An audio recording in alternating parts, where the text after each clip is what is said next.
Today I will be demonstrating how to use the WhisperLite stove manufactured by the Mountain Safety Research Company, or MSR as the company is usually known. As indicated on MSR's website, for over 15 years the WhisperLite has been the leader in backpacking stoves for its reliability and simple design.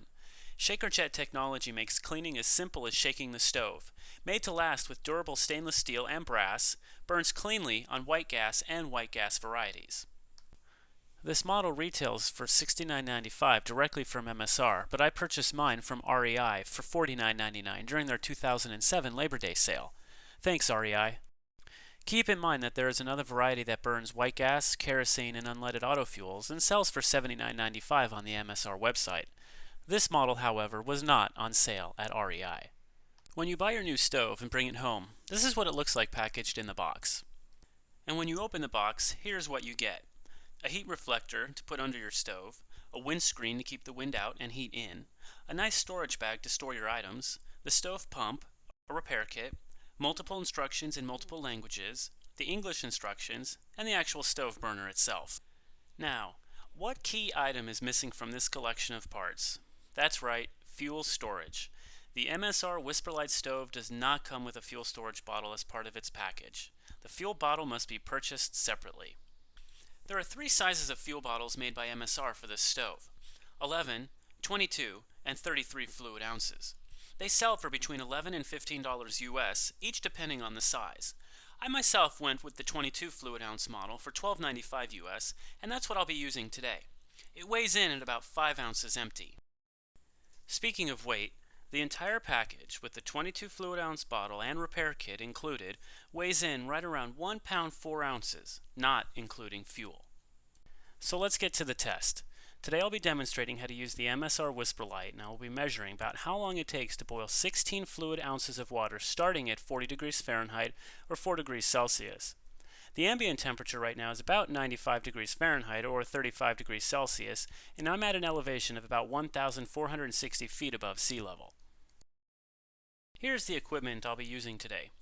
Notice the fire extinguisher and the safety glasses.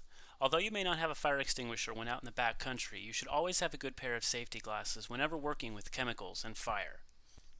Step 1, as indicated by the instructions, is to prepare the fuel bottle by filling the bottle and screwing on the pump. To make pouring the fuel into the fuel bottle easier, I recommend an inexpensive little funnel. I created my own cut from the top of a water bottle. It screws nicely into the top of the MSR bottle and is very lightweight. As you fill the bottle with fuel, be careful not to spill. Also, do not fill above the line indicated on the side of the bottle. Some space must be left inside the bottle for compression. Once full, screw the pump into the bottle. Then pump between 20 and 30 times until you feel the compression. Step 2. Set up the stove. Unfold the heat reflector and place it on the ground. Then, unfold the stove and place it neatly in the center of the heat reflector. Step 3. Connect the stove and pump. First, lubricate the entire brass end of the fuel line with saliva or oil. Kind of gross, but it's probably easier to use saliva. Then, completely insert the brass end of the fuel line into the pump. Place the fuel bottle on its side so the pump control valve points up, and then secure the catch arm on fuel pump groove. Keep the fuel line straight for safety and keep the fuel bottle as far away as possible from the stove.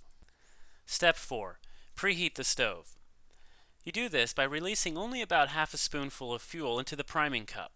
First, open the pump control valve about 1.5 turns and let fuel flow through the jet. Look for fuel in the priming cup. Once you see it, close the pump control valve right away. You don't want too much fuel in that priming cup. You're going to be lighting that priming cup, and in the instructions it indicates that a brief soccer ball size flame is normal. Aren't you glad you have your safety glasses? Okay, so let's light the fuel in the priming cup. If done correctly, you'll have a nice starter flame. Let it burn for a couple minutes until it reduces. Turn the pump valve 1/2 turn to get some fuel flowing. Once you have a nice blue even flame, open the pump valve slowly until you have a nice strong blue flame. Next, carefully install your heat shield. Align the cutout on the heat shield with the fuel line. Be careful not to burn yourself and make sure the fuel bottle is as far away from the stove as possible. So let's add our pot. If it has a handle, you may need to bend down the heat shield a bit to make the pot fit. After about 3 minutes and 30 seconds, we've got a nice rolling boil. I'll go ahead and turn the stove off. Keep in mind that the WhisperLite is not intended for gourmet cooking. Getting the stove to simmer is quite a challenge. MSR actually manufactures another stove called the SimmerLite, which has a more controllable flame. It sells on MSR's website for $99.95 US. If simmering is important to you, be prepared to pay the premium. Once you have finished cooking and are ready to enjoy your meal, shut off the fuel valve and wait at least 5 minutes for the stove to cool. When cool, disconnect the fuel line from the bottle and depressurize by slowly unscrewing the pump. Make sure you do this below eye level and wear your safety glasses. If maintained and used safely, the MSR WhisperLite Stove will give you many years of service in the backcountry. If you have any questions or comments, please feel free to post them. Thank you.